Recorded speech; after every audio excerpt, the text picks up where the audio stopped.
I will tell you that in 34 years of law enforcement, this is the worst crime scene, the most violent crime scene that I have ever been involved in. I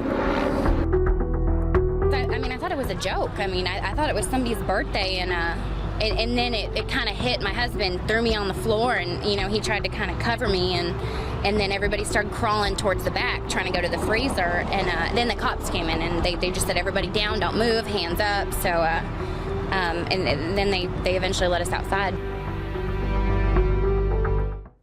Tomorrow marks 10 years since the massive shootout at Twin Peaks. People involved are still remembering a decade later. News 10's Jessica Rajkumar talked with those and has more on their stories.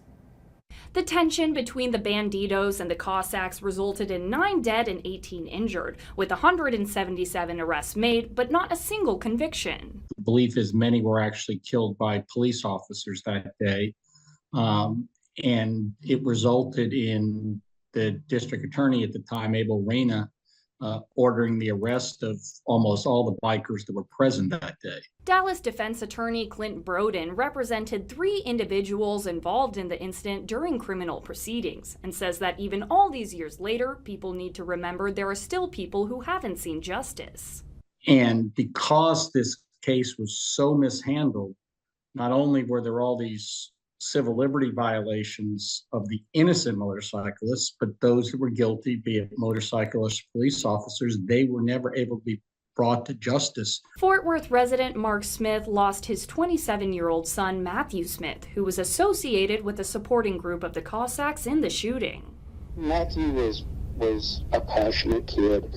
When there was something that he was interested in, he dove into it wholeheartedly. Smith says that in 10 years, he thinks about his son every day.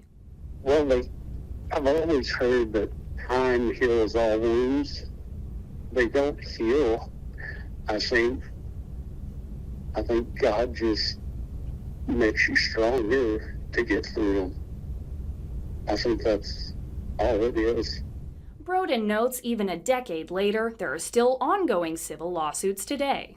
We're hoping that at some point the motorcycles will be able to get justice for the civil liberty violations that happened during the Twin Peaks incident. Reporting in Waco, Jessica Rajkumar, KWTX News 10.